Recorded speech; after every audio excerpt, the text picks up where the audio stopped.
We are collectively manifesting our future as humanity. If we don't deal with our subconscious patterns, having invented strategies and weaponry and a setup for the world which makes it so that the future of war is not what we have seen in the past. It is something that nothing will survive. Why the pressure cooker? Why the breakdown to breakthrough? Because so people much available to it. are not responsive. The goal of the greater universe is to essentially reestablish a sense of oneness. A much more practical way to go about it is to start to recognize family patterns. And there's two ways that you can go about doing that, and I suggest doing both. The first is, the other path that you can take is by observing the people who are, and that is not something which most people do. The changes you make today, which influence the way you directly interact with your children, those patterns will be continuing hundreds upon hundreds of years into the future. You know, all you can do is literally the best you can from where you are. Inherent in the questioning that you're giving me is an expectation of absolute mastery. You can aim at mastery, but the point of aiming at mastery is that sometimes you're going to fail at it, and other times you're going to do good at it. It's the continued commitment to practice.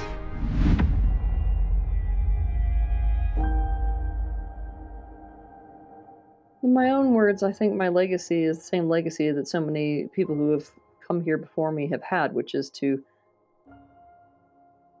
target human suffering. I want to solve human suffering. To solve human suffering, you have to, first and foremost, change people's minds. So the majority of what you'll see me focused on is changing people's minds, changing their perception, changing the way they see things, opening their eyes to things they don't see.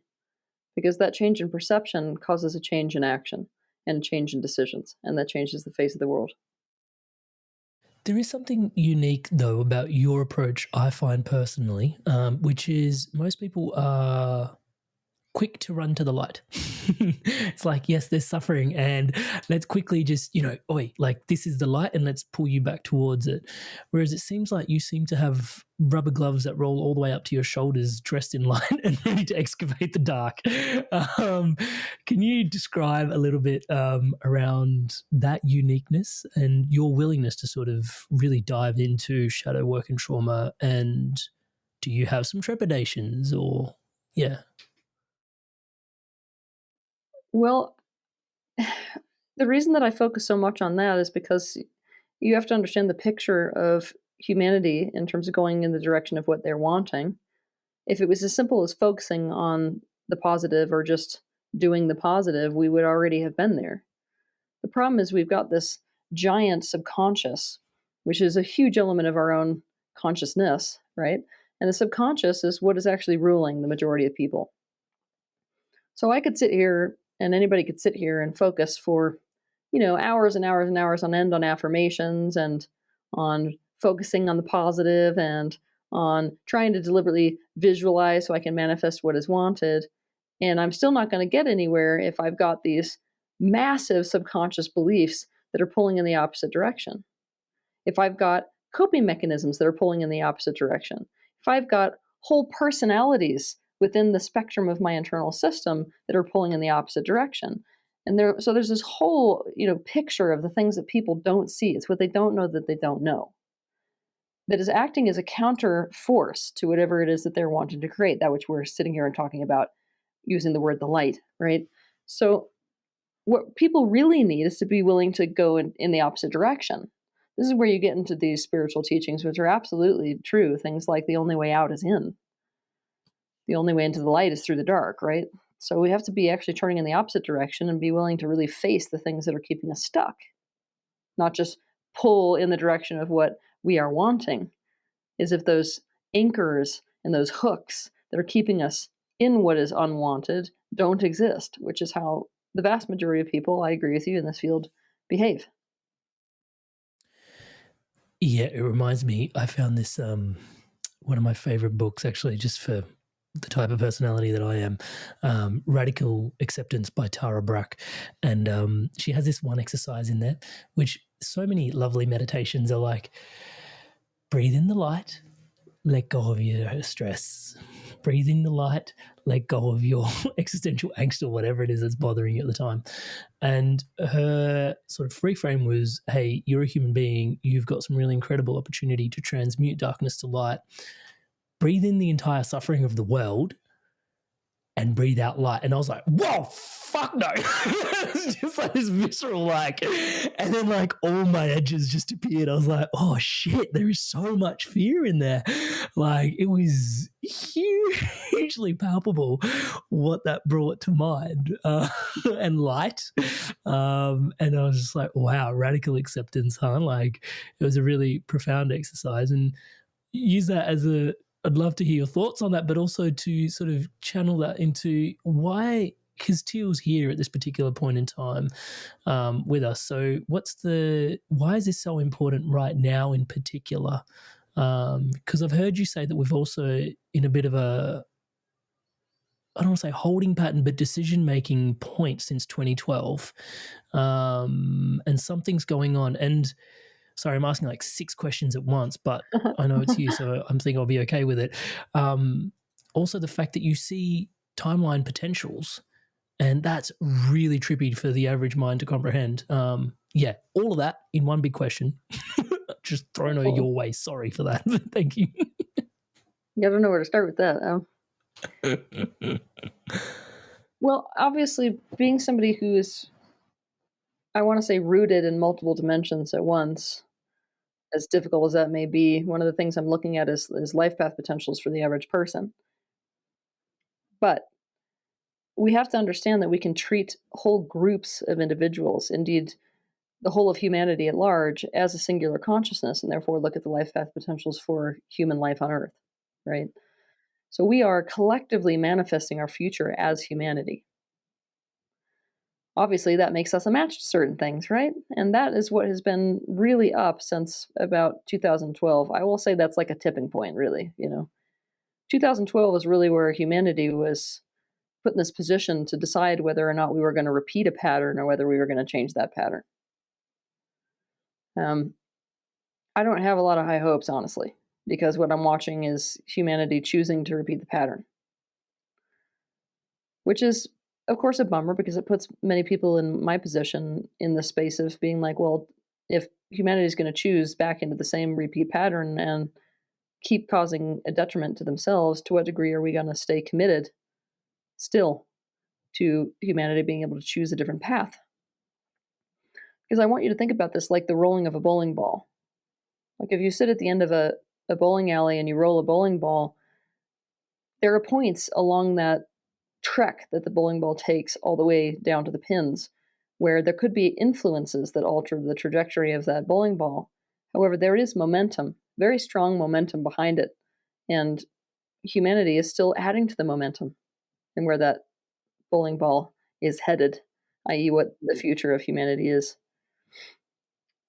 So right now, a vast majority of what is creating the momentum behind that bowling ball is our subconscious patterns. Those patterns which we have not changed, we simply keep repeating it. Now, it's easy to see this in a family. It's easy to see how, say, dad is somebody who copes by going into denial and positive, almost toxic positivity because of going into denial and using toxic positivity as a coping mechanism. He doesn't actually see the reality so as to respond accurately to the reality. And therefore, nothing that he does is right. Right? Now, we could see that the son, let's say his son or his daughter, has the option when they're stuck in that kind of pain to cope in the same way and to repeat that pattern. If they repeat that same pattern, you're going to just watch this particular behavior keep going from person to person to person to person to person. I want people to take that analogy and to zoom all the way out to look at humanity at large. There are repeat patterns that you see. People who are sociologists, people who study history, study these types of patterns. It's the rise and the fall of whole empires. You can predict those patterns. It's the consistent zero-sum games that human beings get themselves in because of the refusal to master the concept of a win-win. It's the disconnection with which the human species operates. This is something which is not new. People like the Buddha has been, and everybody since him have been talking about the human ego. So we're watching patterns of the human ego as well that just keep repeating, whether it's the 1600s or the 1700s or the 1800s. The problem is it keeps escalating because we, as human beings, tend to develop at a faster rate than we are able to keep up with. And this is one of the main reasons why humanity is not doing well right now. Because we don't always have our head together when we look at the implications of that which we are capable of creating. I'll just give you one example. It's a very, very low-hanging fruit example. A human being becomes highly frustrated at the fact that they're so dependent upon seasons to produce a specific food. And so they invent ways to produce that food out of season. But the methods with which they produce that food out of season are in and of themselves out of alignment with human health. That's just one example. What we are sitting in right now is a society which has been developed due to mankind's capacity to innovate, which do not take into account the outcome or the ripple effect of that particular innovation.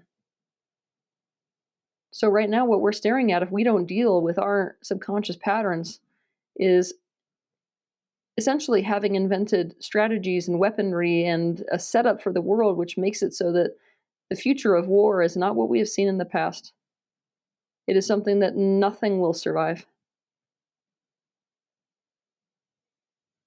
So we're flirting really with an absolute disaster here, and it doesn't take a genius to see it.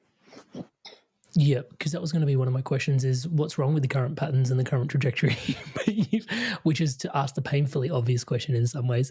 You did mention familial lines there, and it was really interesting to tune into when you zoom out as well, because I think growing up in Australia, there's the Indigenous have this really strong culture around song lines.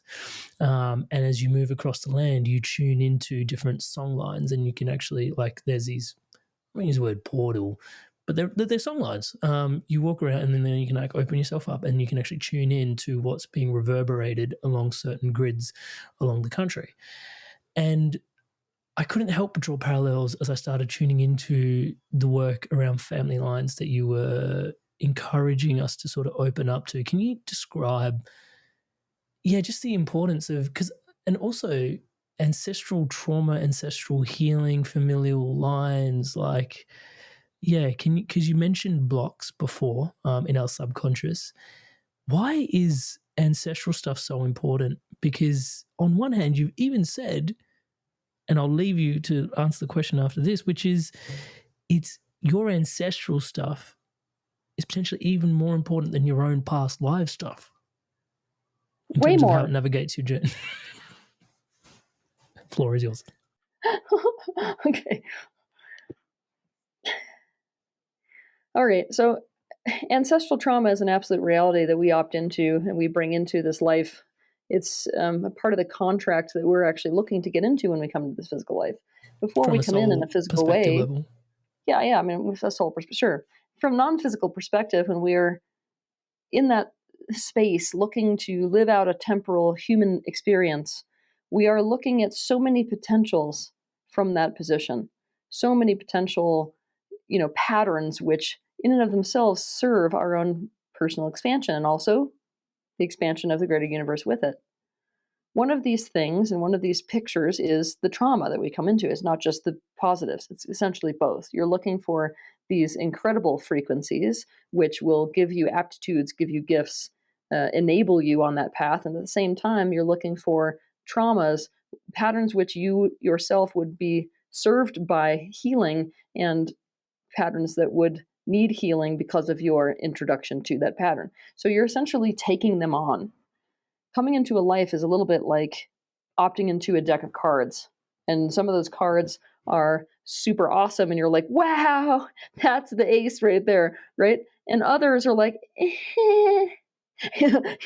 so all of us have those, no matter what family it is that you opted into. You've got these things you don't even need to work on because they're already, it's like a mastery of that particular family line, and other things where it's like, for hundreds of years, we've been doing this awesomely dysfunctional dance. Is anyone ready to stop it yet? So again, within these, we've got this pattern within a family line, right? But it's this ancestral traumas which link themselves very deeply to these patterns of trauma within greater societies. I got an example for you. It's impossible for somebody who comes into the Jewish demographic with ancestry that dates all the way back to the Pale of Settlement around the area of like Ukraine and Russia. It's impossible for them to, separate themselves from the picture of what was happening in the past for that entire collective group of people. So we could look back in time and say that's a humanity issue, what was happening there.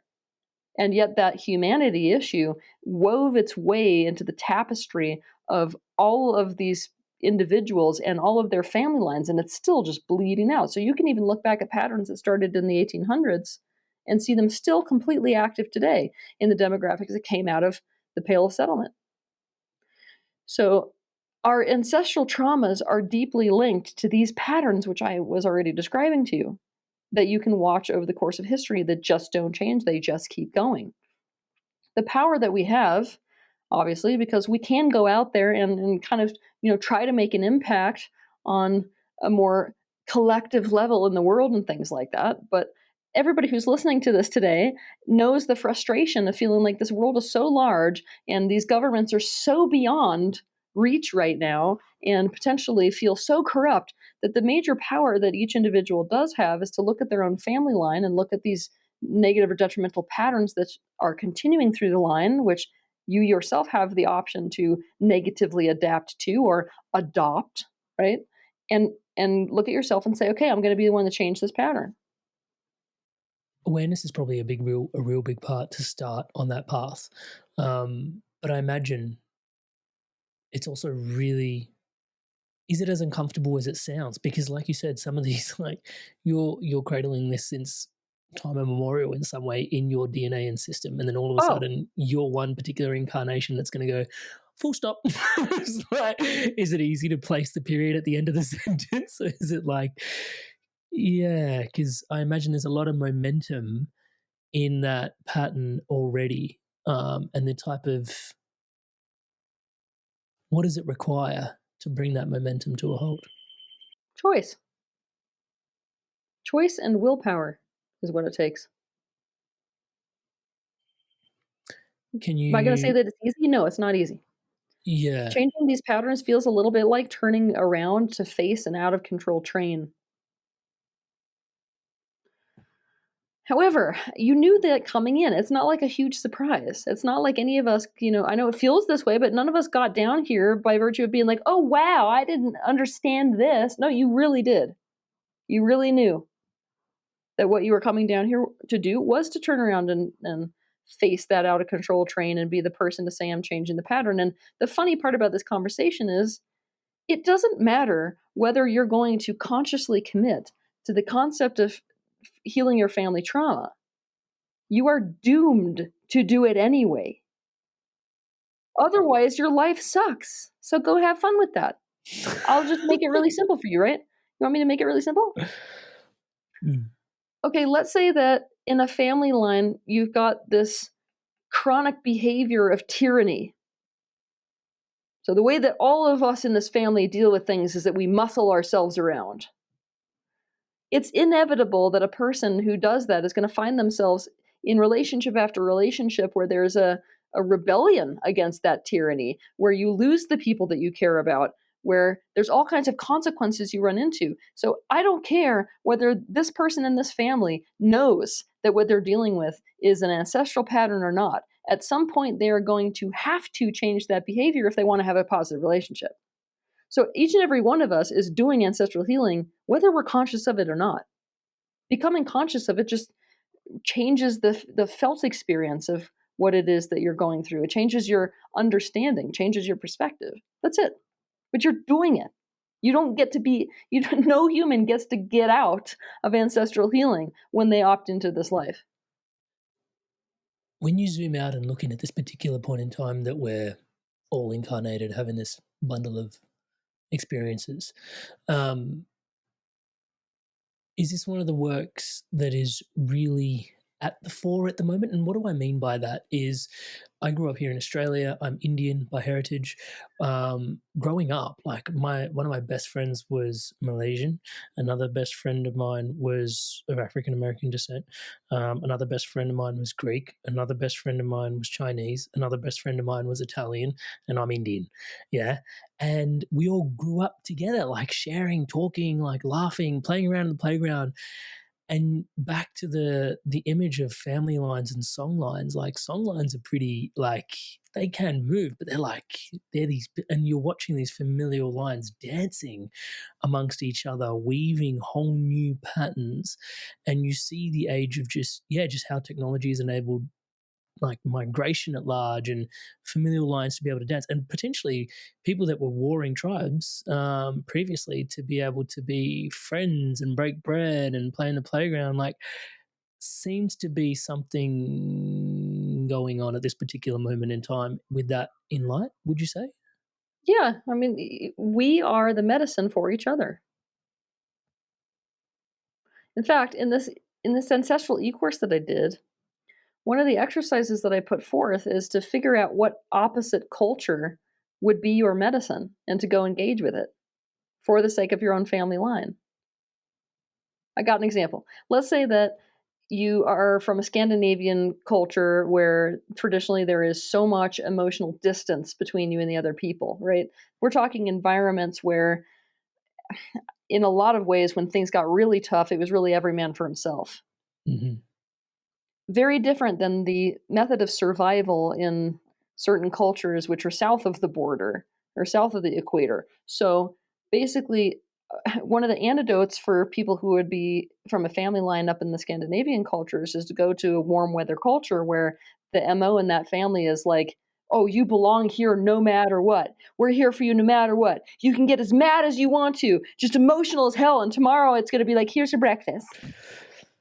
The Argentinian Norwegian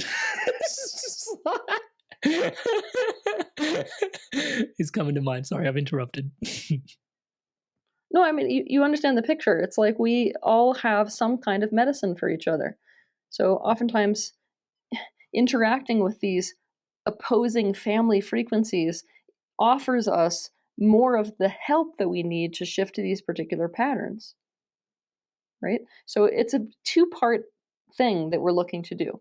We're looking to create the antidote and change these patterns at the same time, really own our own medicine. And people have done neither. Like, I can see we're headed towards this time period where people who are in this position of knowing it's gonna be a lot less fruity. I'm actually quite excited about this because this is my forte anyways. I'm not excited about what the world has to go to for, my forte to be needed, but, right now we're headed towards a time where the sort of Fruit Loop spirituality is not gonna do it for people anymore. I mean, we're coming from a time period where say this 5 times in the mirror and you will manifest the man of your dreams. Used to be like, wow, that's awesome. Most people nowadays are facing things where they're like, don't come at me with that crap.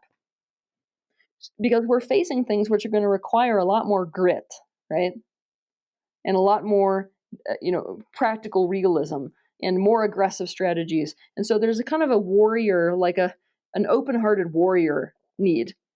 So even you coming into your Sikh heritage is going to be super beneficial for this time period because the energy with which you can lead people is going to be a lot stronger, a lot more rooted, a lot more grounded, and a lot more willing to face opposition. Hmm. It is a profound heritage to draw upon, for sure. You think? It's yeah, some of the things that open up in that space are, yeah, touch wood, humbling is probably the wrong word to use. There's there's some connotations around the conversation we're having in terms of you came here now to do this now. Destiny, fixed purpose, free will, like I'm finding myself sort of pinned down a little bit in the conversation. Can you unpack that a little bit? Are we meant to be pinned by destiny to do this work now? Where does free will sort of land in and around all of that? Free will goes perfectly hand in hand with destiny. When we're talking about destiny, we're simply talking about pre chosen choices. But here's the thing. You have come down here as 2 points of perspective. This is what I want people to understand. You've come down as a non-physical point of perspective and also a physical point of perspective. That means you are not a singular thing. You are 2 points of perspective. The goal here in this life is to have these two come into alignment. It's not actually possible for you. You can choose out of alignment with your free will if you want to, but it's not possible for that to feel good to you. So for people to feel good, they essentially choose in the direction of their destiny. So they actually fit perfectly together like this. They're not a contradictory force. Alignment is actually one of my favorite words right now. Oh my god, it just yeah. And I was excited to get your thoughts on it as you started sharing today, and as you're sharing it, actually, I'm starting to vibrate. Touch wood, but the word in there for me, a big part of alignment. I know it's not sexy, but the rubber kind of hits the road around values for me personally. Would you Why is that agree? not Would sexy? you? That's the sexiest thing I've ever heard. It is? Okay, then you and I stand alone in that awareness potentially. But yeah, it just seems, yeah, I find myself, people go, oh, spiritually aligned living is the kind of coaching work. And I don't really see myself as spiritual teacher, but I can see myself sort of helping people align to their values, and the outcome being you end up being spiritually aligned. And that's kind of the sort of process that I guide people through my humble self as a one-on-one coaching journey. It's like, what are your values? And then the courage that's required to sort of step into, okay, I will take decisions in alignment to my values. Because once figuring them out is one thing, and then taking those steps to align your entire life, like you said, sometimes can feel like you're, oh my God, I'm going to face the freight train coming my way. It can be a lot to digest. Just get your thoughts on that. I don't need to add thoughts on that. What you said is an absolute truth. Absolute perfect truth. You live your life according to your values. You are in alignment with both free will and with destiny simultaneously. I just wanted to pull on a thread a little bit around the ancestral lines, and hopefully it's okay to ask you this, and if it's not, feel free to stop me in my tracks. Um, the lamb was a really interesting frequency from your own heritage that you had to tune into. Can you describe to us the lamb, and just the stuff that, as an example, to sort of highlight the depth at which this work really runs for the individuals? Because you're a daughter of two environmental scientists. So I should not laugh. I don't know why I was laughing. Pardon me. Two environmental scientists, and I imagine it was quite a bundle of tricks for them to raise you. I'd stop laughing, Amrit. No, do it. Just laugh away. It's funny. Are you kidding me? It's an absolute cosmic joke. Pardon me, but I'm laughing at you. I shouldn't be laughing at you. Okay, I'm laughing with you, thank God. But it's this. I'm laughing at your parents, actually, which I shouldn't be doing. It's very rude of me. Well, it's But fine. it is a But total fortunately for cosmic you, joke. I have a sense of humor about myself. It's fine. But tell us about the lamb and the journey there. Like, whoa. Oh man, going myself through this process of ancestral healing has been absolutely amazing. I actually originally resonated a lot more with my dad's family. I still do, because I can pick out so many more of my own personal traits within that family. A lot of the traits that I'm avoiding in myself are definitely a part of my mother's line. So that So the was, strengths from your father's family, rather, there's probably strengths and challenges on both, but yeah. yeah, there's strengths and challenges on both. But what you'll notice is that, what you're identified with in a more positive way likely comes from one line, and then you'll usually struggle with certain elements of another line. And that's definitely the case with me. So, What keeps you persevering on the path, actually, is probably a question I just want to loosely ask. because the aspect of me that has entertained the concept of pulling out of this line of work and going and focusing on something like making pies, um, it's an aspect which is fundamentally disconnected from something that the rest of me cannot fail to see, including that part. That part can't fail to see it either. I have gotten to a place far before this life, gotten to a place where there's no longer this illusion of separation, which most people can operate within the world with. It registers as self abandonment to do that. Right. So when So I'm it's spinning out and just getting into these spaces, sometimes where it's like, what am I doing? I mean, I'm literally just getting punished for trying to help people, basically, is what it feels like. Um, I have to remind myself that people are me. They're me. They're aspects of me. So what is the aspect that's reflecting that dislikes me right now? Where is the insecurity in me in terms of my motives?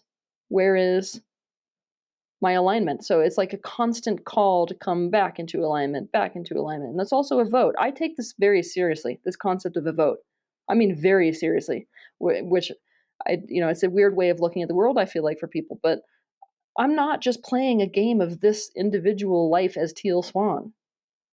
I'm playing a very large game in terms of what we're going to vote for as the universe at large. The universe itself understands itself and what is important based on the vote that we ourselves make with our thoughts, our words, and our actions. So I'm sending a message that even dictates all kinds of things that happen long after I'm gone. So in these types of moments, it's like, what is the message I'm going to send if I go quit this and open a pie shop? I can't stand by that message. It's what you were talking about before. It's the values. Your values are a vote. So if one of my major values here is the alleviation of suffering, if one of my major values is to vote for relationships, if one of my major values is to keep doing exactly doing whatever is like going to reflect as what you want to have manifest, be what you want to see in the world. If that is an absolute principle with which you live life and a vote you want to make, then you're going to be one of those people, like I have turned out to be, where I'm going to do that, even if it's causing massive amounts of pain. Why? Because my value for being out of pain, even though it's something I would want, but my value for being out of pain is lower. It is lower than that. And it's very tempting for people who are on the spiritual path where there's all this belief around the highest and best thing you can ever do is to be happy. And you may even see me at times speak about the fact that happiness is an important, happiness is a very, follow your joy. Happiness is an important North Star. However, at the same time, we ourselves love to look at people throughout history like Martin Luther King, people throughout history like Braveheart, right? And we, at the same time as we sort of condemn people who choose anything but personal happiness, we can, as people, recognize the value of believing that personal happiness may not matter compared to other things. And that is something I am deeply tapped into because I'm playing for the bigger picture, not just the picture of my individual life. Is it overly simplifying it, calling it the hero's journey?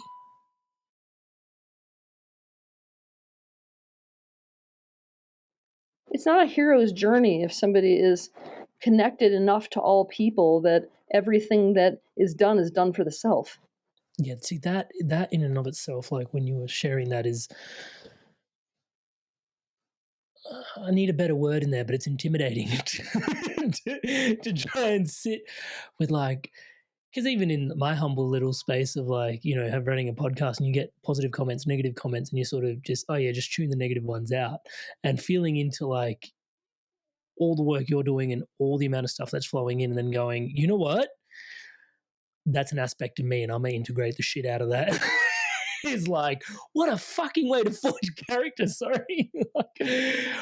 And actually, at that point, I just wanted a recent rumination of mine I'll just throw into this space, for you to sort of reflect your thoughts back to me on also, is to yeah, the difference between, like, I've been reflecting on character and reputation, because it feels like a lot of the world that we're living in at the moment is like online, social media, like build a reputation, like all this sort of, like, everybody's got a reputation, and most of us are actually encouraged to hang our hats on our reputation, and yeah, That's coming a back to the recipe for failure. right, and then this realization that actually character is me with myself, and my reputation within myself, almost like my own sort of ecosystem, is like my own integrated being. It's like, how do I behave when not sort of in the public light or in any sort of way? It's like, can I count on myself to do, say, like, am I integrated or not? And that integrity, really hanging my hat on my character and sort of feeling into what you just shared in terms of, yeah, all of this is also aspects of the self and how that then forges character. Your thoughts, character, reputation. Well, reputation is something which is going to rise and fall depending on public opinion. The person who's celebrated today is condemned tomorrow. It's a very unpredictable scene. Yeah, the forging of character, I feel like there's a big open opportunity here for people who are in the public space. Not that I would encourage everybody to step into it because it is too much heat for the vast majority of people. But for the people who really want to do the master's course here, the negative feedback that you get, and you will, each one of those things that you come across is an opportunity for you to reevaluate yourself. When you reevaluate yourself according to the negative feedback that you're getting, you have opportunities to either shift or to stand more deeply in your integrity in something that you're doing. So, I mean, I would agree with you. Being in the public sphere kind of and in the social media world pushes you in its best manifestation to this place where you literally have to disconnect from the constant tumultuous crap that is fed to you on a daily basis. It forces you to find your core very, very quickly. Hey, your Inspired Tribe. I want to take a quick sec. I wanted to share something today with you that is really dear to my heart. And it's actually what keeps the entire ecosystem around the Inspired Evolution thriving, my one-on-one coaching. So it's basically coaching that helps you live a spiritually aligned life. I coach people from all different types of walks of life. These people are leaders and they're looking to have an incredible spiritual impact in the lives that they're leading for themselves and then also lead in alignment to their values. Now, you don't have to take my word for it. Here's a few people that have also transformed through my coaching, and here's what they have to say. Amrit is a fantastic coach. In a few sessions, he got to a depth that I'd only experienced before working with certain medicines. He's gone through a lot of the struggles that you're probably facing. Then my corporate banking job wasn't really doing it. You feel like you're not making progress towards your goals. And Amrit's been a really strong, supportive figure in my journey. I'm more in control of myself. I'm kinder to myself. I actually have that vision and a purpose. I do feel like I'm a better version of myself already. Amazing energy. He was easy to talk to, which made me easy to trust him. Working with Amrit at 9 o'clock on a Saturday morning, and really I was bouncing out of bed. Whenever I get off the calls with Amrit, best money we've ever spent. I would not recommend him because I don't want everyone to know about him and then I won't be able to book him. If he gets too busy, I won't get my turn. I would say absolutely. There's no way you can work with Amrit for a period of time without being transformed. So if you're considering him as a coach, do not hesitate because you won't be disappointed.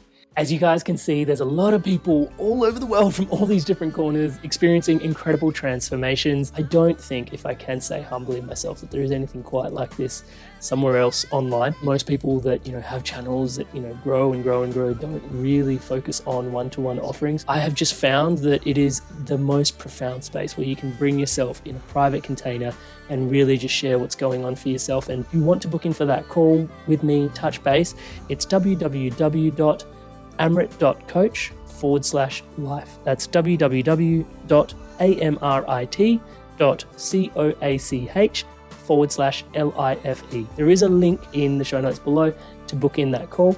And yeah, if you want to take your journey further, if you want to dive in deeper and you really want to live a spiritually aligned life, if it's for you, please do check it out.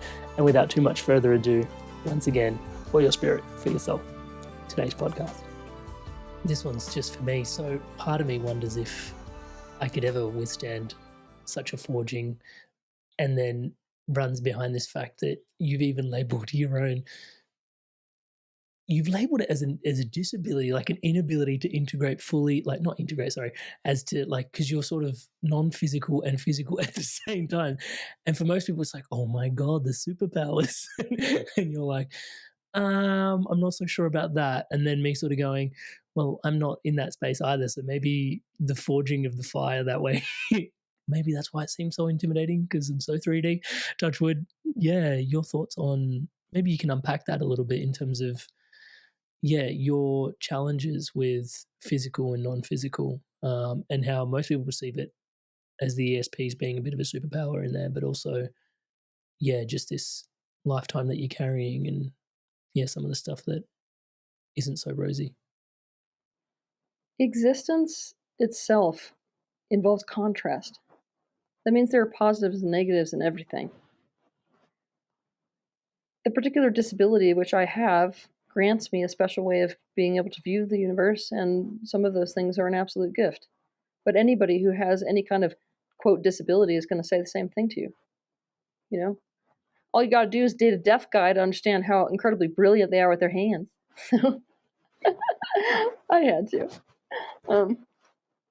Okay, so basically there's a lot of things that came my way that were really terrible as a result of this, and are still, right?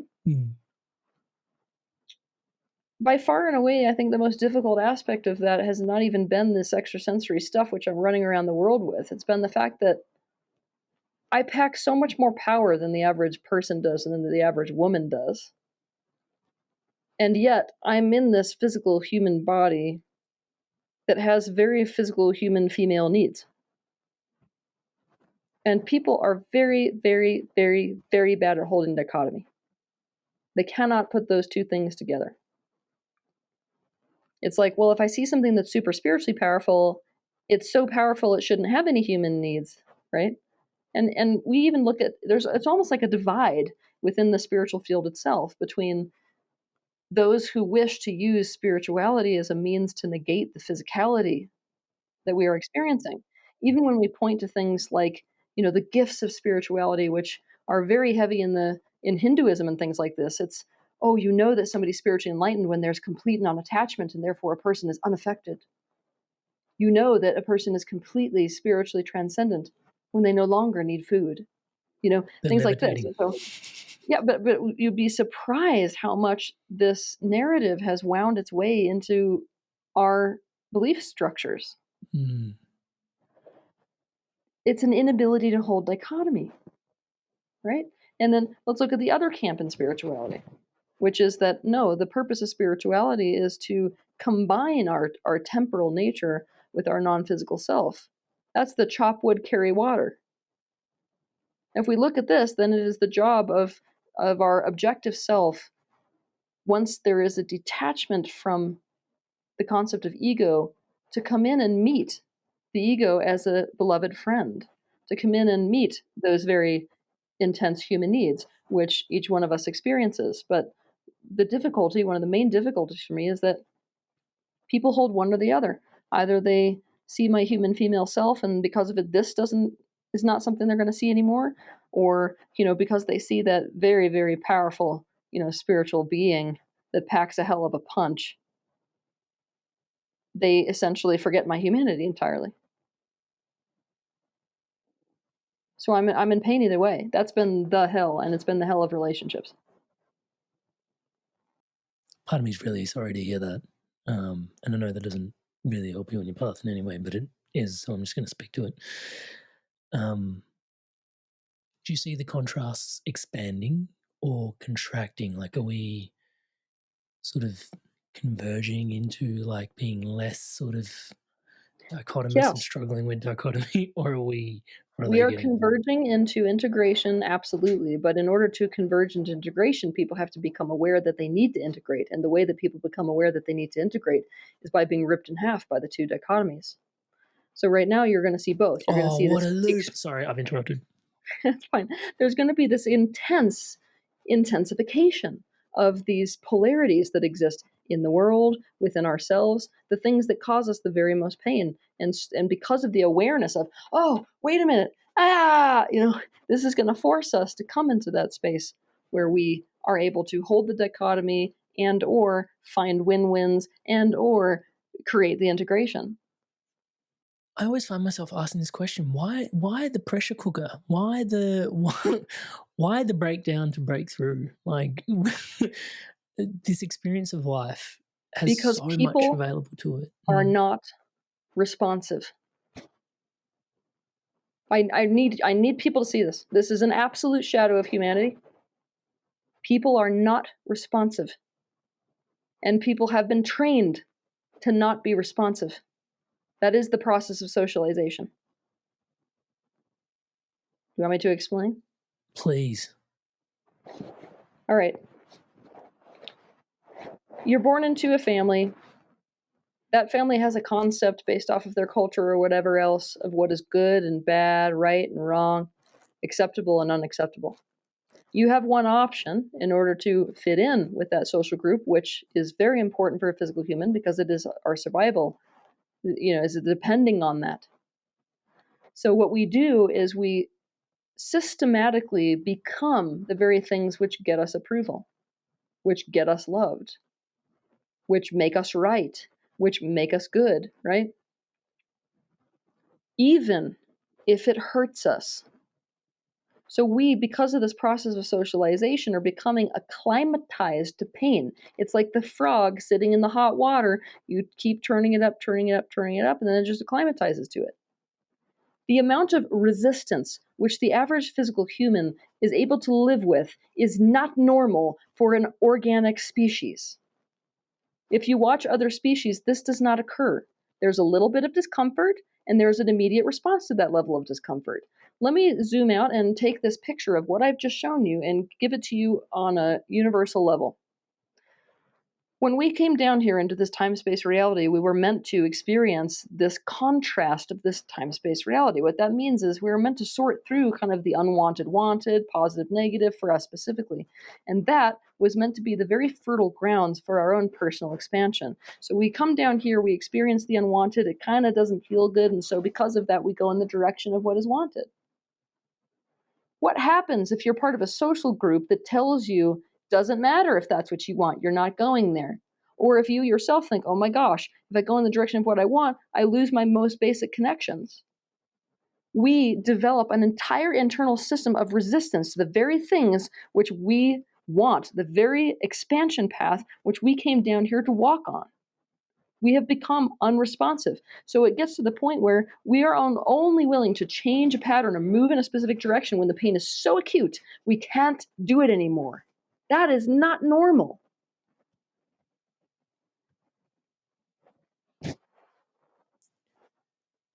Yeah, I label that as suppression. Suppression is just one mechanism which is employed, just a single mechanism which is employed in the game I just described.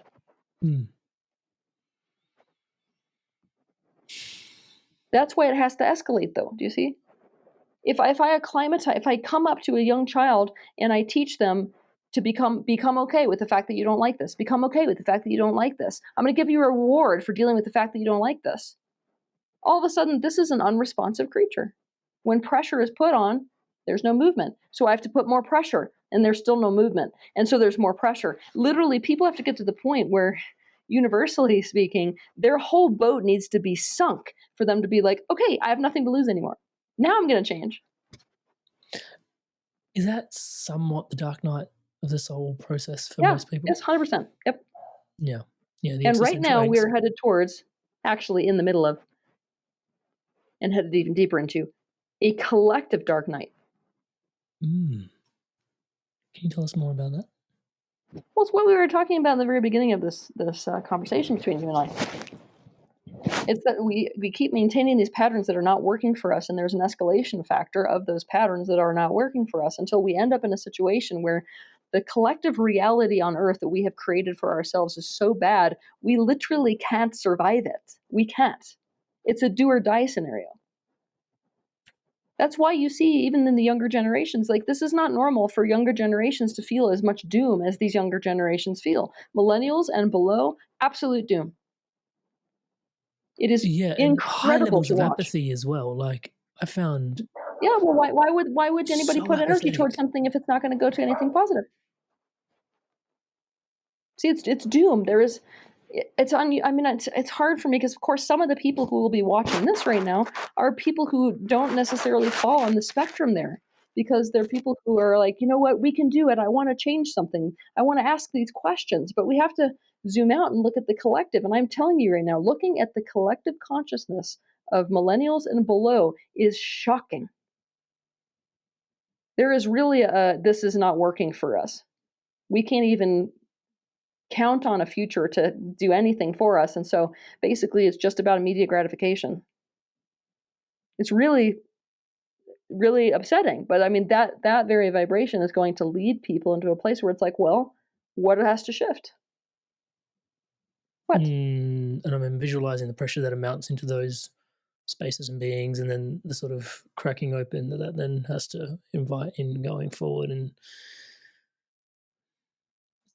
the fun of the challenges that ensues part in the sort of snarky ironism. We're caught in a liminal space right now. Humanity is between, things are still kind of working, and yet they're not working at all. Are there dangers to that as well? Because it's almost like you're placated in a place of just enough comfort to not really break through. Yeah, but that's going to change. Mm. It already is changing. I mean, a lot of people are getting to the place where they're like, I can't do this. Mm. I can't do this life the way I've been doing it. There has to be something else. Yeah, bringing that back to the concept of the vote that you were mentioning earlier, like every single thing of you is like, I'm in a vote, and thoughts, words, like, because, we've zoomed out to the universal level, but then each individual's responsibility through all of this to try and navigate a path forward that isn't so. I don't want to use the word responsibility. Totally. Sorry? I don't want to use the word responsibility when I'm talking about this picture. Can I tell you why? Yeah, please unpack it all the way. Because when an individual is suffering and you come up to them when they're on the floor and you say it's your responsibility to stand up, it's literally a pressure that person cannot handle, and it's a sense of aloneness. So right now what I'm watching when we're using the word responsibility is we're essentially disconnecting from the person and saying, it's you alone with the pressure, and it's you, and further individuating someone out of the whole. Yeah. Which is why you'll notice that even in my own teachings, I'm steering away from the word responsibility in a very aggressive way right now for that reason. We need to feel the exact opposite of this. We need to feel like we are in it together, and that the vote that we're going to make is for each other. So let's go back to what we can do for the individual who's in this kind of a space. You still have a future if you're going to still be here, right? And what we have to accept is that everything that we're thinking, saying, or doing, and we're thinking, saying, and doing things all day long. It's not like you have to go do something extraordinary. We're thinking, saying, and doing things all day long. You can't avoid that. It's just about being deliberate about what those things are. Sorry. It's just about being deliberate about what those things are. And understanding that being deliberate about doing those things is what's going to roll the bowling ball in a different direction. So the question is, what direction do I want the bowling ball to roll? What future is it that I'm wanting to vote for? And how do I do that with my thoughts, words, and actions right here in this minute? And that's going to change based off of where you are. For some people, that vote, their answer is going to be, I'm going to go join a literal volunteer organization.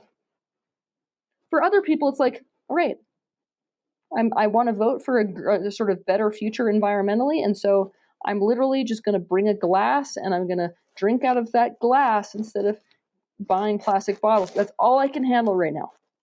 So what I'm wanting people to sort of tap into is where they are. You have to be able to do what you can with where you are, with what you have. And that's going to be a different answer based off of our energy levels on a given day, based off of what we can manage. There's so much pressure on people now. It is amazing. Right? So I don't want people to be listening to this and think, oh, the whole future is doomed unless I single-handedly solve the plastic ocean problem. We need to look at the bigger picture. And in the bigger picture, everything we're doing is a vote. It doesn't matter whether it's I'm doom scrolling versus reading a book on how to change a specific relationship pattern, It's going to be one of my questions today, which I think you've answered, is the notes I made are a bit weird. The notes I made were like kink, veer, or steer. And I was like, what?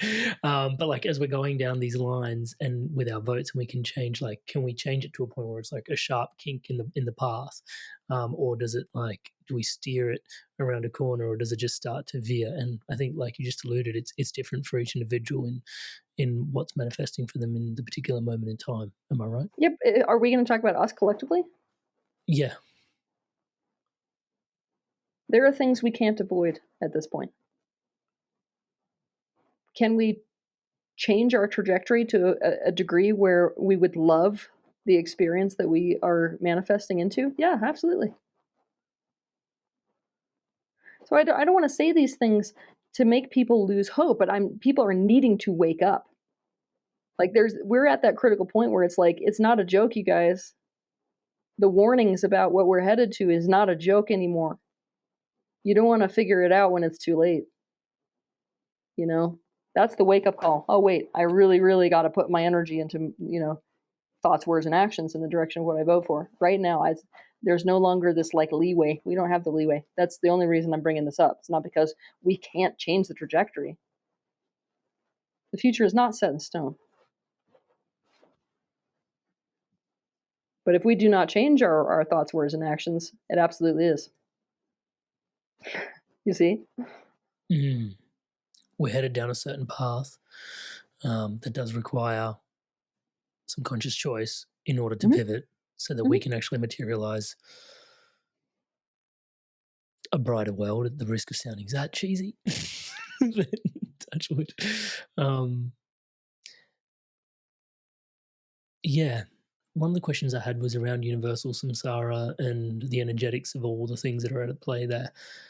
I'm not even sure what the question really is, but it was based around this ancestral healing and everything we've discussed in terms of the path that we're tumbling down and the multiple timelines that sort of open up. Because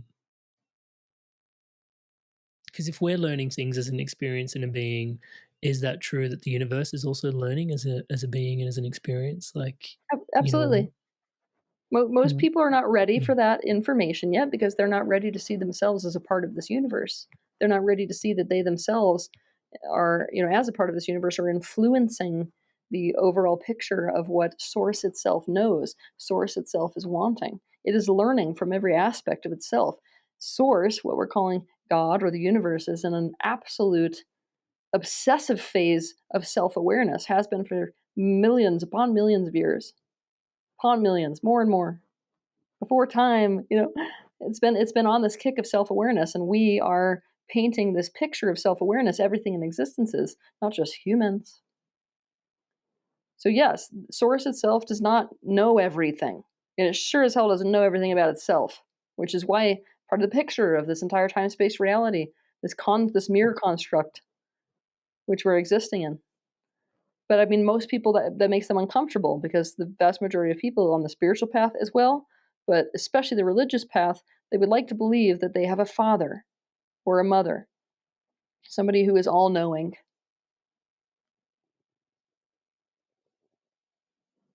The truth of the universe is a little bit more shaky than that. On the journey in the pursuit of self-awareness, is the shadow narcissism? Because where does narcissism, because as you go down this tumbling path of looking and trying to find yourself, the mirror of self can be so shiny at times that, some people fall into that trap of narcissism.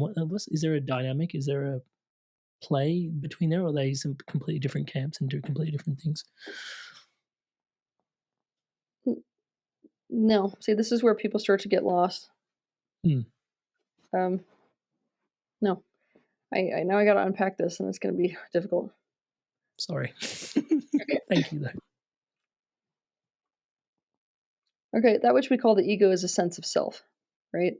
And there are trappings and problems and illusions that come with the concept of self in and of itself. But I don't actually think the problem is those trappings. What I feel like is that with narcissism, when we're describing that specifically, it's not an obsession with self. It's when the ego is in a state of self-protection. And the primary place where we need to be concerned with the ego in a state of self-protection is within the context of relationships. And I'm not just talking about with other people. I'm talking about relationships with everything else that is. When a being is trapped in a state of narcissism, they are playing a zero-sum game. They are willing to go for their own best interests to the detriment of everything else around them. That is the ego in its worst possible state. That's the person that's able to put a gun to their neighbor's forehead. And we're doing that every time we create war. We're doing that every time we commit a crime. We're doing that to the people we love the most in a more basic way in relationships, when we just decide that we're going to do whatever is in our best interest, no matter the impact on the other person. That's the narcissism which we've got real issues with. So it's the mastery of relationships that essentially bring us out of the narcissism that is going to be the negative fate of the world.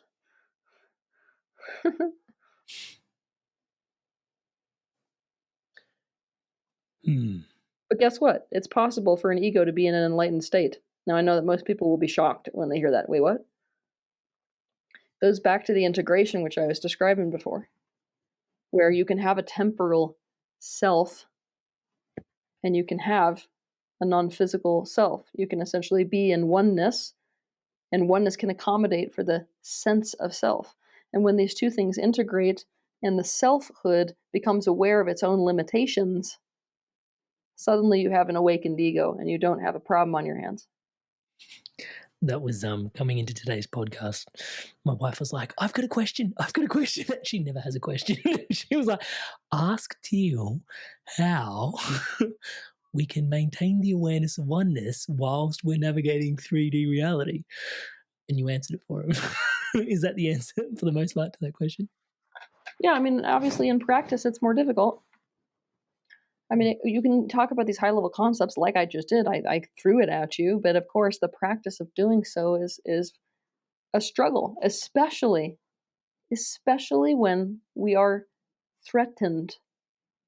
So anytime I myself am working with somebody who's wanting to get more into that place of oneness, that's really the practice of love. To love is to include something as a part of yourself. The point at which we are not including something as a part of ourselves is not when we're feeling good, it's when we're feeling bad. So it's the strategies that we use when we are not feeling good, when we are threatened, when we're in a state of fear, that bring us either into the choice of oneness and the experience of oneness, which is love, right? Or in the opposite direction, the experience of fear, the experience of separation, the experience of pushing things away from ourselves. Again, mastery of relationships. Yeah, I was going to say, why is my gut doing backflips as you're saying that? Yeah, it's uncomfortable though, right? In the 3D, and that's what you're saying. It's not easy all the time. I think the practice of love is by far the most difficult practice. That's what kind of makes me laugh a little bit. Because, in my field, I get to see a hell of a lot of these memes and things like that come up as like, just love everyone. And I'm like, my friend, you are suggesting as if it's just a mild choice, the very thing which Buddhist monks have been trying to master for years upon years of devoted every minute of everyday practice. That is the highest practice of all. By all means, take it on. But it is not a trite practice. You might have to take those rose-colored glasses off a little bit to see it a bit clearer, is what I'm hearing. How do I know if something that I'm working on is an ancestral thing or if it's just a me thing, or are they always interwoven in one and the same thing? Most of the time they're interwoven, but there's no way that I could give you a reliable marker for that. Yeah, okay. And so how would you go about, like, is that where going into something like a course or a program or like having some guidance along the way would be super useful to go, oh, these are my disintegrated parts from said lineage and some of these disintegrated parts are from my own stuff, sort of thing? Yeah. You've got different ways you can do this. You can approach it in an esoteric way. I think that's by far the weakest way to approach it, honestly, because I'm trying to gear these things towards the vast majority of people, and the vast majority of people are not going to be, going off on a mushroom trip or developing the capacity to go out of body or, are reaching states of meditation where they're able to get this kind of esoteric information yet, right? So there's obviously esoteric ways that you can go about getting this kind of information. But for most people, when I say that, you feel that it's like, well, how do I do that? How do I go out of body to meet my great-great-great-great-grandfather? Right? You see that, like, it's presenting a problem that most people can't bridge.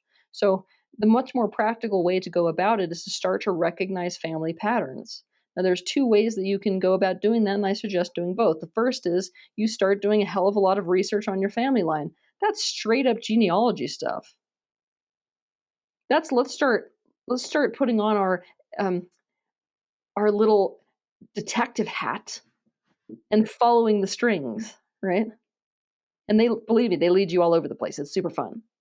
The other path that you can take is by observing the people who are in your direct family for patterns. And that is not something which most people do, because it's kind of painful for people to recognize detrimental patterns in people that they are close to and that they want to maintain a certain narrative about, But it's really beneficial to step back and objectively view, mom, oh, that's the pattern I don't like in mom. I've recognized that. I can see her doing that over and over again. Now look at your grandparents, or start asking them, hey, mom, I'm just really interested. Like, do you ever remember maybe your mom getting upset about something? How does she deal with it? Do you remember? You can start to ask questions that are super it's not even you don't need to walk up to them and be like, by the way, I'm trying to figure out your detrimental, crappy patterns. I know you had a wonderful relationship with your mother, but it's time to look at her crappy. You know what I mean? You can actually ask questions without triggering the living daylights out of people if you want to, and it'll shock you the kind of things which you will discover, the kind of things which you will notice.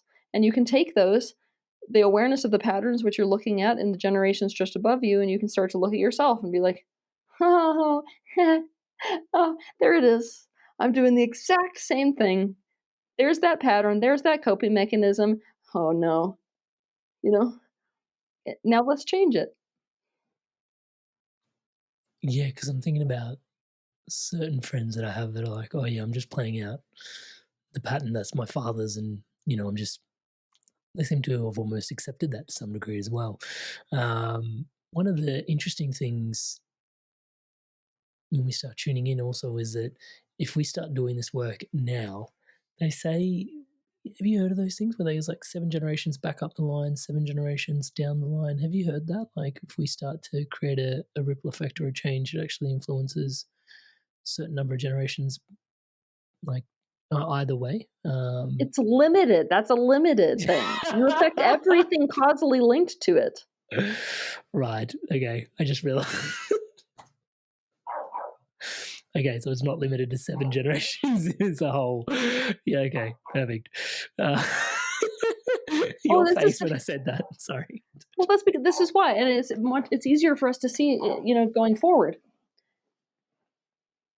The changes you make today, the changes in patterns, which influence the way you directly interact with your children, those patterns will most likely be continuing hundreds upon hundreds of years into the future. When we're looking at things that really alter the trajectory of a family line and how a family line copes and adapts, we're looking at very serious things that they encounter, right? Things like war, things like, the drying up of resources, things like abundance even. I mean, major changes that obviously alter the course of how a specific group of people in a family line live life, and therefore what they themselves are teaching to their children and how they're interacting with their children. But outside of the context of these major changes, there are still so many little intricacies about the way that an individual functions, and therefore these behavioral patterns that are adopted and that bleed through family lines. I'm talking hundreds of years. The amount of influence you have on your great grandchildren is unbelievable. If you realized it, you'd probably fall down on the floor. Oh, I probably shouldn't be binge drinking on Saturday then,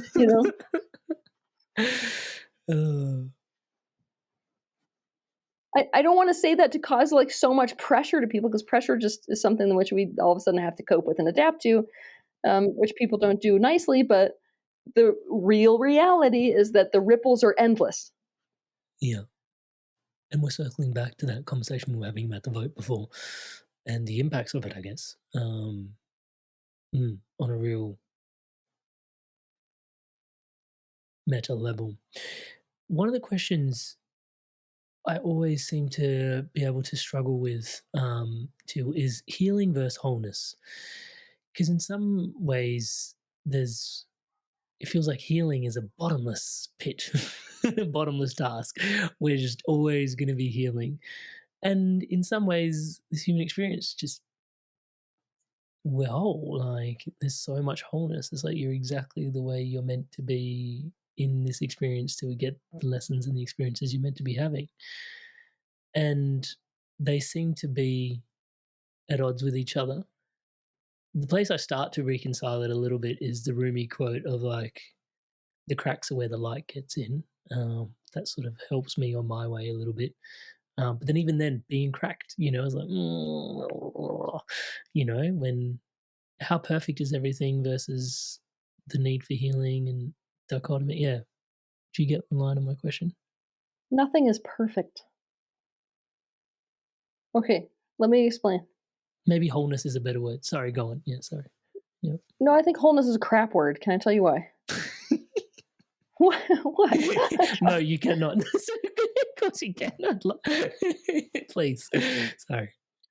Because we are a fractal of the greater universe, and the greater universe is in a state of fragmentation currently. The goal of the greater universe is to essentially reestablish a sense of oneness. But it can't do that without the participation of all of its fragments, and there's free will in each one of them. So unless every single fragment of source chooses oneness again, there will be no sense of wholeness. So for us to be like, we're whole, is like, well, the universe itself isn't whole and recognizes that, so what the hell did you get off, right? Bypass. It's a bypass, and it's a comforting thought for people, and most people love that thought when they spend their whole time pushing against themselves. Here's where I'm going to bring you back in the opposite direction. There's no need to be pushing against yourself in the picture of healing. We're only concerned with being perfect the way we are if the way that we are approaching healing is self-resistant in nature. Which is why it's beneficial for us to see the value in not being healed sometimes, the value in fragmentation. So when we're playing this game of like, I want to recognize my wholeness, that's really all we're looking to do, to recognize the value or the okayness of our current state. It's basically that we're grasping for some kind of self-acceptance. That only happens, like I said, if the picture of healing is like put in this category of we're doing it because we're not okay the way that we are, like there's something fundamentally wrong and bad about us. And that is not a message. It's not a message that the universe is giving you. It's not necessarily accurate. The state of fragmentation is in and of itself what has allowed source to know itself. Yeah. Yeah. Very helpful the way you've laid that out, actually. Thank you. Are you sure? 'Cause sometimes I'm saying these things and you look like yeah, no, my brain is adjusting to the information. Like I'm actually absorbing it. So the sort of Homer Simpson look that you're getting is like the brain being like actually absorbing and recalibrating. I know probably my thinking face is not the most intelligent looking face, but that's okay. We all have our shortcomings. Touch wood.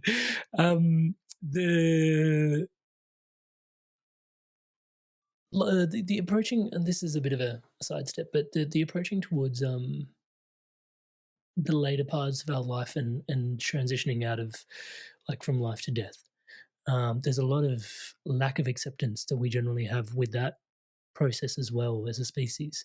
There's a lot of fear. Further fragmentation. Anything you'd like to share about that? Because I've just got an open-ended sort of thread in there to ask you about it today.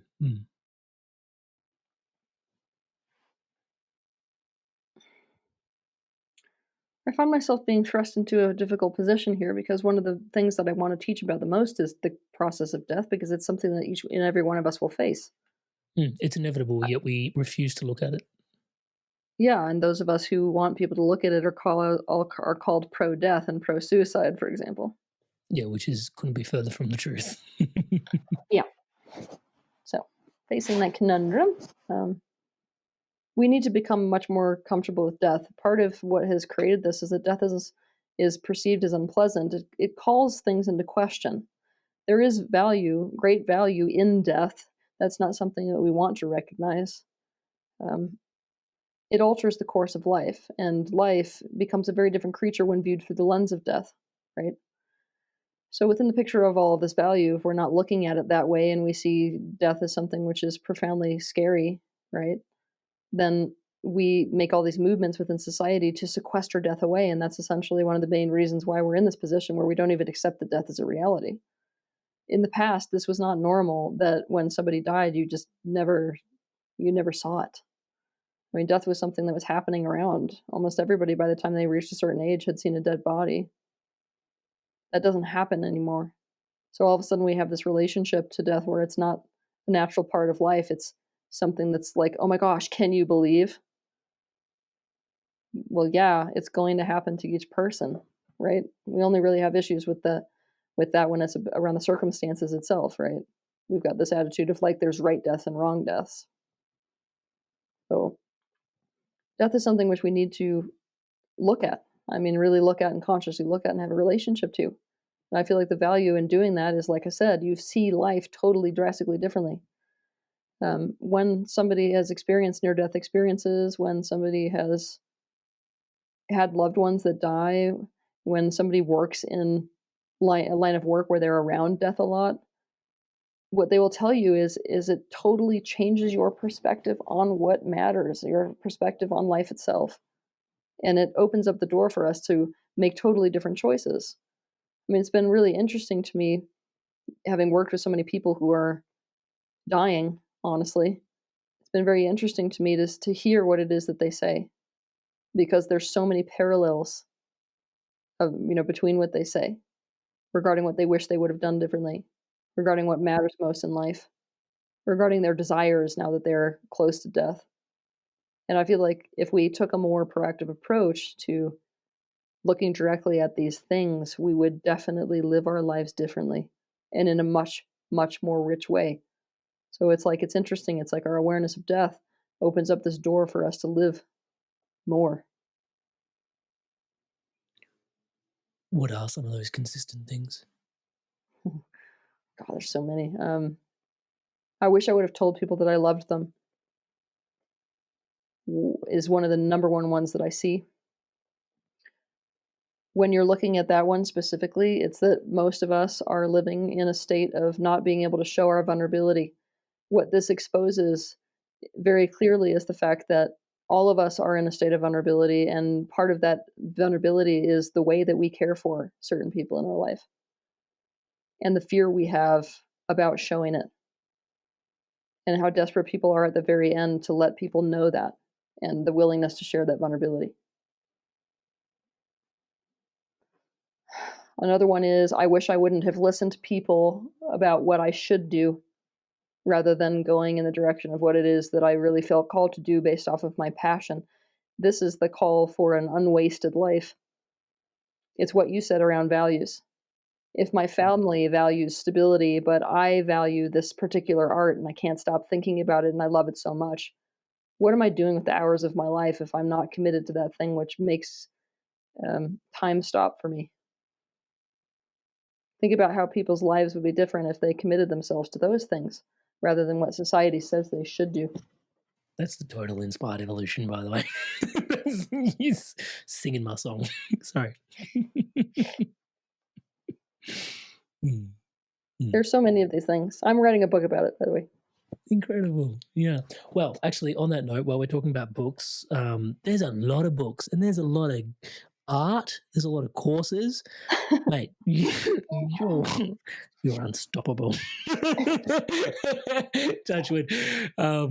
Is it the right time to sort of just mention tealswan.com? Can I just chuck that in there, just as a frisbee through the conversation, for those that are interested in more to check out stuff? There is, because there is so much going on in you've been at this for ages, trying to help people through pain, suffering, challenges, awakening, emotional stuff. It's incredible. I could sit here and do a whole podcast on just your offerings without you even being here and still run out of time, I reckon.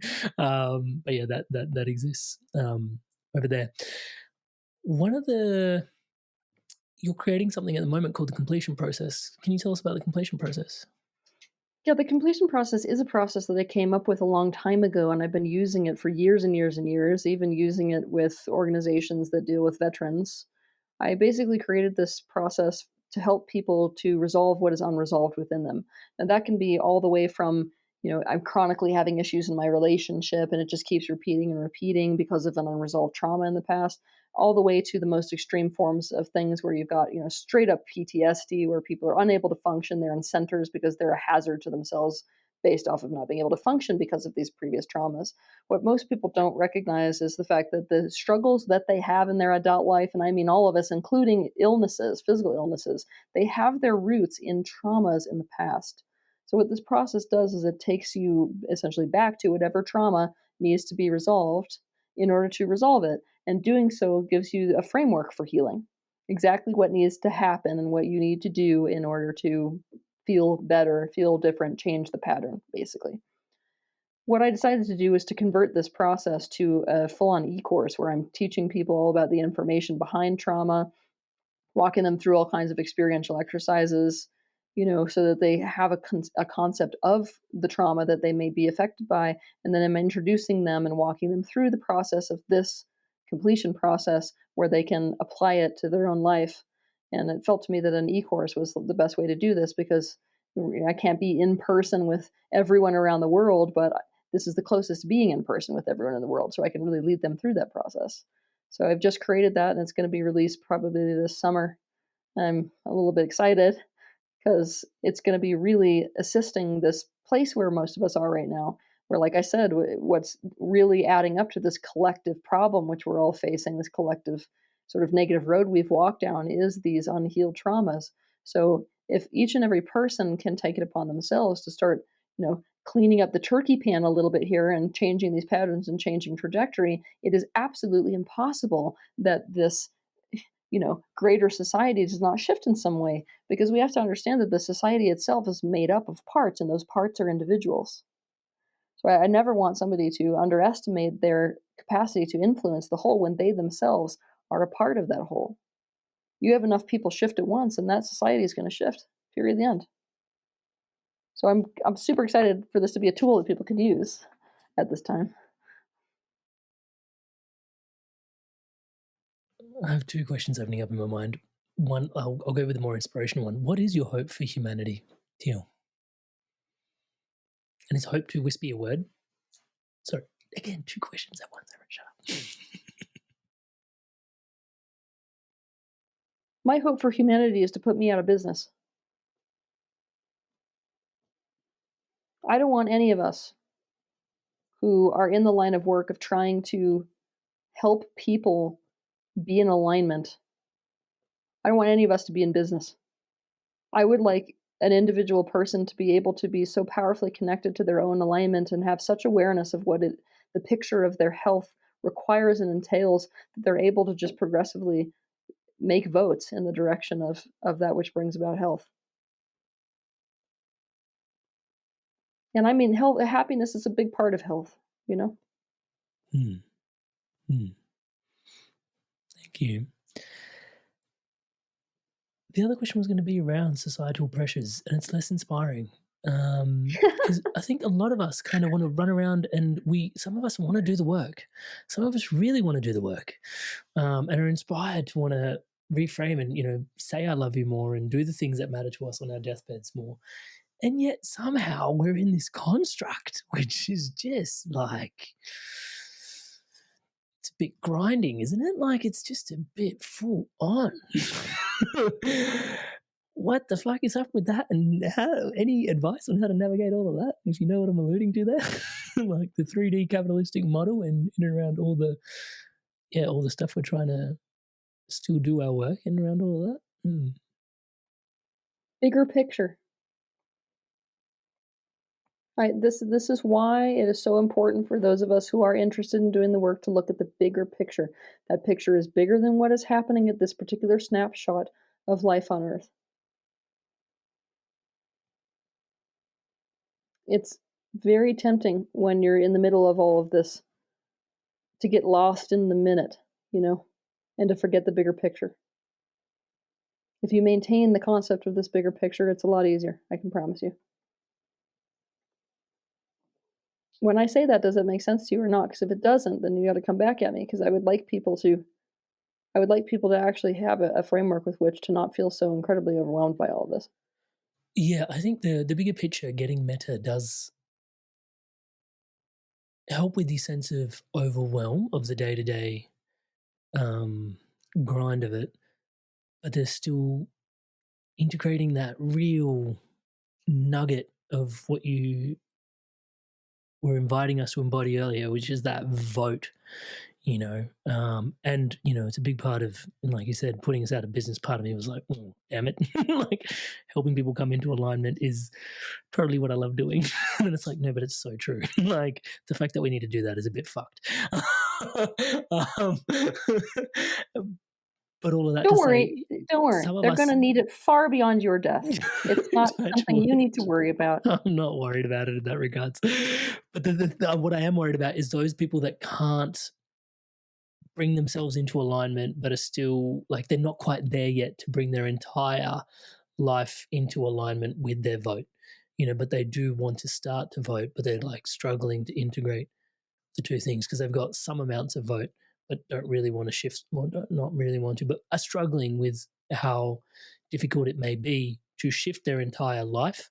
Zooming out, they can be like, oh, yep, absolutely. Like there's so much more at play. And yet in those visceral moments where the rubber hits the road, it's like, I want to be with my kids, but I'm at work. All you can do is literally the best you can from where you are. Inherent in the questioning that you're giving me is an expectation of absolute mastery. You can aim at mastery, but the point of aiming at mastery is that sometimes you're going to fail at it, and other times you're going to do good at it. It's the continued commitment to practice. This is not something which we have to get perfectly.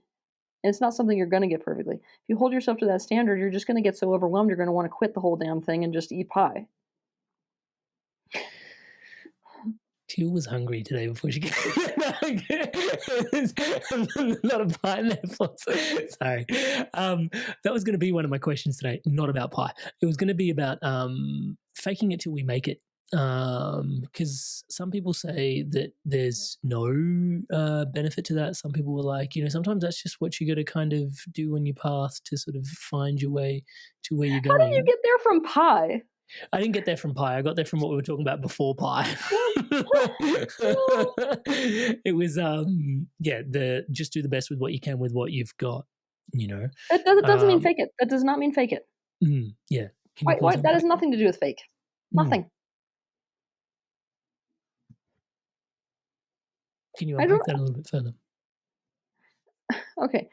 To do the best you can with where you are and what you have at your disposal, it's literally just, I'm going to do the best I can in the moment that I'm in. It's not like, oh, I have to pretend to be enlightened or I have to pretend to be okay when I'm not okay. I mean, the pretend game doesn't do much because our power is rooted in reality, right? Because let's just ground it into an example so we can actually make it a bit more tangible for people. Let's say but I'd like that because that has been the problem with this conversation is that there's it's very abstract, and I feel like the more specifically make it, the better. Yeah, let's say someone's stolen something from me, right? Okay. And in that moment, I kind of I don't really want to turn the other cheek.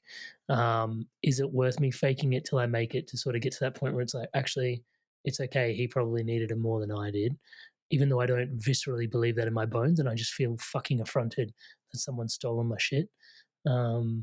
Is that what you're voting for? Are you voting for what are you voting for? Like, I want you to be thinking about it because in the picture of what you're describing, I don't see a vote.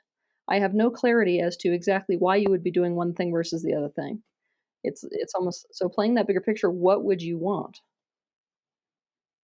To not have my shit stolen in the first place. Okay, if you want a world where people don't steal things, then you could play this out. Do I want to create a massive consequence for someone who steals things? So that the reason that people are avoiding stealing things is because of a consequence. The old emperors that cut off people's hands. That's a no for you already. I can tell by your reaction. Yeah, that's a no. So what would you like to be the motivation that people have for not stealing things? To have enough to go around for themselves. Okay, well, let's just play with you. So you would like abundance to be the reason that people don't steal things. Yeah. I would definitely have it. The reason I'm making a face is because I would definitely have a different answer for that. So I'll give you an example. I'm still going to stick with yours, but my answer would be, I would like that to come from a place of connection where somebody can't do anything negative against somebody else without perceiving an implication for themselves. So there's such a level of connectedness that there's a desire, intrinsic desire for somebody to act in the best interest of the other. Okay, but let's stick with yours. I would like people to have enough abundance that there's never an impulse to steal. Does that feel like that solid vibration I'm talking about? That's your value. It doesn't feel like a solid ground just to put your foot on. No. Okay, so what does feel like a solid? So then that must not be your answer.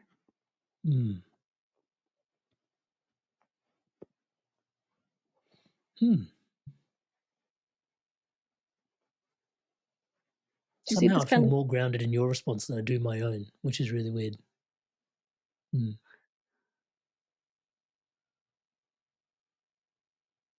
Which is I wouldn't want people to hurt me that way because it so you want consideration. Yeah. Okay, so then if I'm you, I'm thinking about how can I ask for consideration? What is the best way to ask for consideration? Yeah, sorry, even just jumping in there, it was interesting the line of response, how it went from societal sort of society needs to be better versus what I want from my neighbor. It was interesting to watch how I went through that process. Sorry. Yeah. Anyway. Sorry. Consideration. So if I'm you, my question is, what is the most effective way to get consideration? Punishment is not the most effective way to get consideration. What is the most effective, straightforward way to get consideration? If I'm you, that's what I'm pondering on.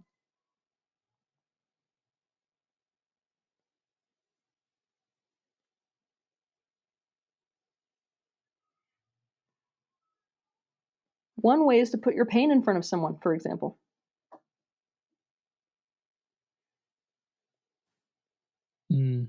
Is it effective? You'd assume they'd already be aware of your pain to some degree, or they must not be because they've got their own things blocking their vision around that. Anybody who is able to do what you are describing is fundamentally disconnected from you enough to understand that impact. They don't understand the impact. And I'm going to tell you, it's just going to get worse. Can I tell you why it's going to get worse? Yeah. Because as people, when we perceive somebody to have more of something than us, we perceive there to be no pain of loss. Right. Interesting. That's why you see people even politically being like, steal, like, take it from the 1%. Take it, take it, take it. And really, that's a bit insidious, isn't it? I think so. But it's because we perceive that somebody who's on top can't lose anything.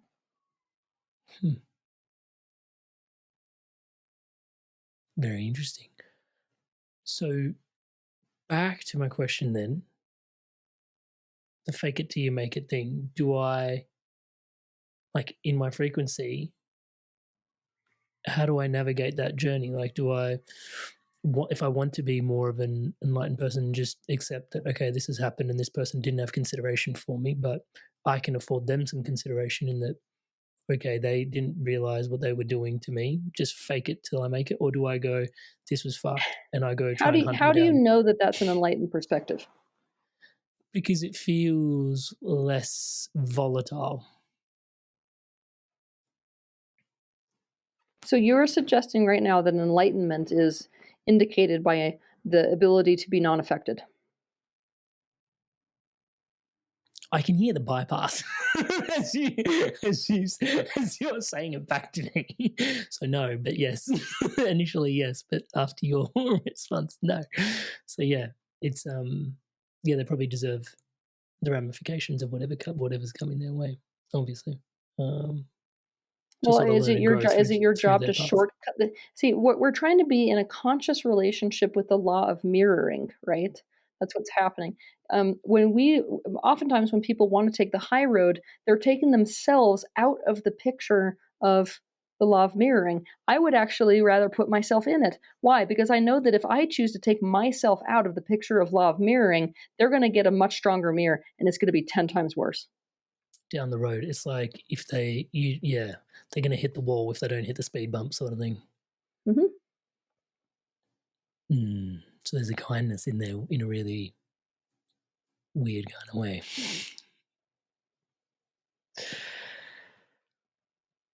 Well, that makes me. I mean, what you said makes it's. I'm actually very happy you're bringing this up, because there's a real shadow in here, inherent in a lot of people who are aimed at their image of enlightenment, which almost always entails some form of being unaffected by things. We have to really sit there and think about this. Is my goal, is the best thing in general for each individual to be unaffected by every other individual? Is that really what we want to head towards? Because I can't think of a more narcissistic state to vote for if I tried. Yeah, it's more divisional rather than integrative and unified. Yeah, so we got to be real careful here, because spirituality and even our ideas of enlightenment can serve as a massive avoidance mechanism. Yeah. And you see that, I think, on the individual level playing out as well in many people's approach to spirituality at times as well. There's a lot of psychological trauma, and spirituality can be a reach to sort of avoid doing the work at times. Are you kidding me? The spiritual field is where the devil sleeps. Can you unpack that a little bit? Can't just say that. I firmly will tell you that you will find more straightforward, better people in jail than you will find in the spiritual field. The shadows here are so demonic and so devious, they're almost impossible to recognize. There's rarely a thing more dangerous than that which you cannot see.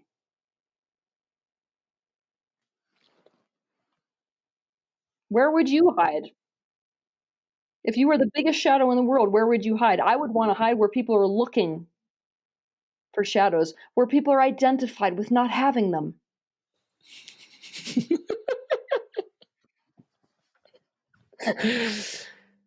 I hope there's a book just filled with your facial expressions.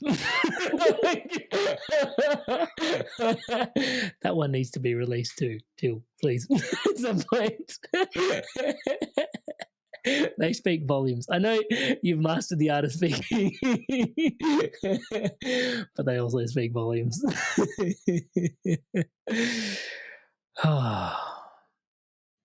I feel like this conversation does have the energy of a bit of a speed hump, and letting us know that there are things kind of, that we, as we sort of go over it, have a choice to sort of pivot, and that every sort of time we're going down the road and going down the path, we're actually voting. And that's been a real anchor in today's conversation for me, flowing into, hey, and there's, ancestral lines of trauma coming in. There's our own healing, our own past lives, and potentially things that have happened that, we could weave in a completion process on to help us, again, pivot and navigate our path. I, really, to say I'm grateful to you is, obviously I am grateful for you sharing your time and energy and yourself so abundantly here with us. Your ability to unwaveringly just stand in truth fucking inspires me to the nth degree, touch wood. And yet, it's not always been easy for you, so I want to acknowledge that. And I think as I'm acknowledging that, and that's why it's so hard to express my gratitude, because gratitude is just one quick word, whereas really you've been doing this for as long as I remember YouTube to exist, actually, in my world and my zeitgeist. It's been that long. And so I'm grateful for, because each of those drops of water filled the bucket that filled my passion to help me get to where I am. And I doubt I'd be doing the work that I'm doing, helping people align, maybe with not as much grace as you are, but nonetheless doing the work, hashtag doing the work. And so, yeah, all of that to say, I'm trying to express my gratitude for your work, but really, I'm really grateful you exist, man. And thank you so much for all that you are and all that you embody and all that you do. Thank you so much. Yeah. Guys, tuning in, everything that we discussed, the completion process is coming out soon, but Ancestral Healing is a bit of an e-course in there. Teal's website, please go check out her website. I can't rave enough about her YouTube. Please go check out the videos as well. I live just to hear Teal say, have a good week. Once a year, she'll say, have a good year. So that's all in there. All those links in the show notes below. Thanks again, Teal. Really appreciate you, Sister Beth. Thank you. Anyways, what I was saying is I really enjoyed this. I did really enjoy this. And I'm not, I'm incapable of flying. If I was, I'd probably be less shit on every day. But I absolutely love your energy. It is fucking beautiful. So, Teal, touch wood. You're gonna fucking make me cry. I've got you on a pedestal in my mind. I know I'm not meant to and all that, but I have a deep reverence for you and your being. So that means a lot to me coming from you. Thank you. That really radiates a lot of light for me. And I know the power shouldn't be placed out there, but thank you. It really means a lot to me. Yeah. All the feels. Hey, your Inspired Tribe. I want to take a quick sec. I wanted to share something today with you that is really dear to my heart. And it's actually what keeps the entire ecosystem around the Inspired Evolution thriving, my one-on-one coaching. So it's basically coaching that helps you live a spiritually aligned life. I coach people from all different types of walks of life. These people are leaders and they're looking to have an incredible spiritual impact in the lives that they're leading for themselves and then also lead in alignment to their values. Now, you don't have to take my word for it. Here's a few people that have also transformed through my coaching, and here's what they have to say.